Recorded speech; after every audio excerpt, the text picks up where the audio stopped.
Brazil के शहर रियो दी जनेरू के सेंटर में बुक स्टॉल का एहतमाम। ब्राज़ील के दूसरे बड़े शहर रियो दी जनेरू में जनवरी का तीसरा हफ्ता मजहबी आज़ादी राय के नाम से मनाया गया और इस लिहाज से शहर में मुख्तलिफ़ तकरीबात का एहतमाम किया गया।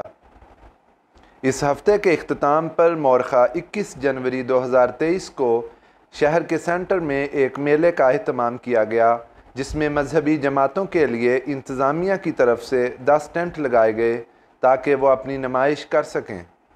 अल्लाह ताला के फ़ज़ल से जमात अहमदिया को भी स्टॉल लगाने के लिए एक पूरा टेंट मुख्तस किया गया। इसके अलावा 2 बड़े स्टेज बनाए गए थे जहां से लोगों ने आवाम से खिताब किया।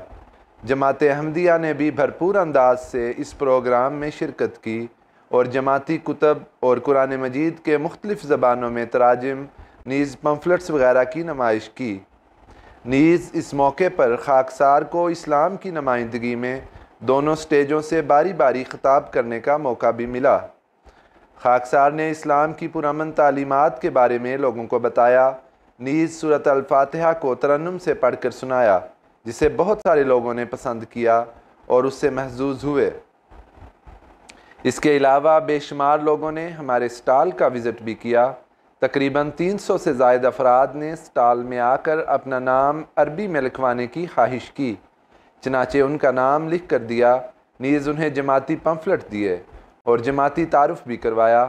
इसके अलावा कई अफराद ने जमाती कुतब ख़रीदने की ख्वाहिश का भी इजहार किया, मगर चूँकि इंतज़ामिया की तरफ से कुतब बेचने की इजाज़त नहीं थी, इसलिए खाकसार जमाती तारीफ़ पर मबनी किताबचे और दीगर छोटी तारफ़ी किताबें लेकर गया था जो उनको दी।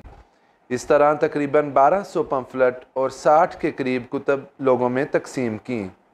अल्लाह ताला के फ़ज़ल से सुबह 8 बजे से शाम 8 बजे तक स्टॉल लगाने की तौफ़ीक मिली और ये प्रोग्राम बहुत ही कामयाब रहा। अल्लाह ताला के फ़ज़ल से मीडिया ने भी काफ़ी कवरेज दी। 2 चैनल्स को खाकसार ने इंटरव्यू दिए। इसके अलावा ब्राज़ील के सबसे बड़े टीवी चैनल पर भी इस खबर को नशर किया गया, जिसमें सारे मजहबी लीडरान को भी दिखाया गया।